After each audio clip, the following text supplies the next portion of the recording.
शहर के एक छोटे से बाजार में मणिरत्नम बेकरी नाम की एक पुरानी दुकान थी। हर शाम वहाँ रंग बिरंगे केक सजाए जाते थे। एक दिन दुकान के बाहर लगभग 10 साल का गरीब लड़का खड़ा होकर एक चॉकलेट केक को बड़ी उम्मीद से देख रहा था।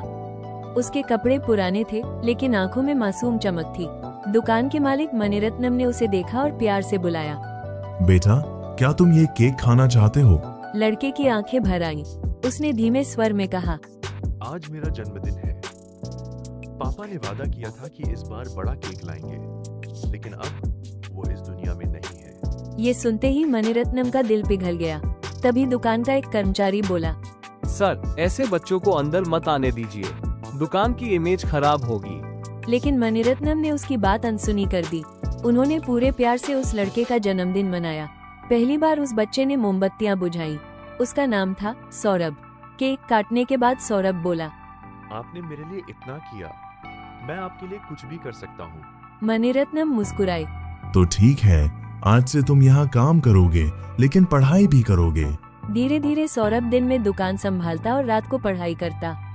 उसकी मेहनत, ईमानदारी और व्यवहार देखकर मणिरत्नम उसे अपने बेटे जैसा मानने लगे। एक दिन मणिरत्नम ने सौरभ को अपने घर बुलाया। उनकी आंखें नम थीं। उन्होंने कहा, मैं तुम्हें अपनी जिंदगी का सबसे बड़ा राज बताना चाहता हूँ। सौरभ बोला, आप मुझ पर भरोसा कर सकते हैं। मणिरत्नम ने कांपती आवाज में कहा, मेरी एक बेटी थी प्रेरणा। जब वो सिर्फ 5 साल की थी, कुंभ मेले में खो गई। मैंने उसे हर जगह ढूंढा, लेकिन वो कभी नहीं मिली। उन्होंने एक पुरानी तस्वीर दिखाई और कहा, उसके गले में एक पेंडेंट था जिसमें मेरी फोटो लगी थी। सौरभ ने उसी दिन प्रण लिया कि वो प्रेरणा को ढूंढ कर लाएगा।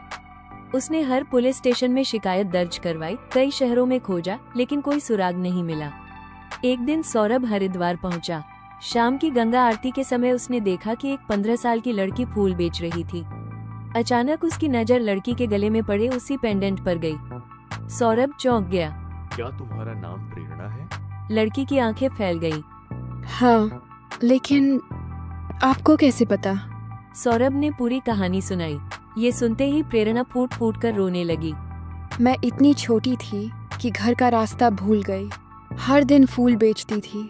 सोचती थी कि शायद एक दिन पापा मुझे पहचान लेंगे। सौरभ तुरंत उसे लेकर शहर लौट आया। जैसे ही मणिरत्नम ने प्रेरणा को देखा, उनकी आंखों से आंसू बहने लगे। वर्षों बाद उनका बिछड़ा परिवार मिल गया। उन्होंने सौरभ का हाथ पकड़कर कहा, तुमने मुझे दोबारा जीने की वजह दे दी। समय बीता। सौरभ ने अपनी पढ़ाई पूरी की और मणिरत्नम की बेकरी को पूरे देश की सबसे बड़ी बेकरी चेन बना दिया।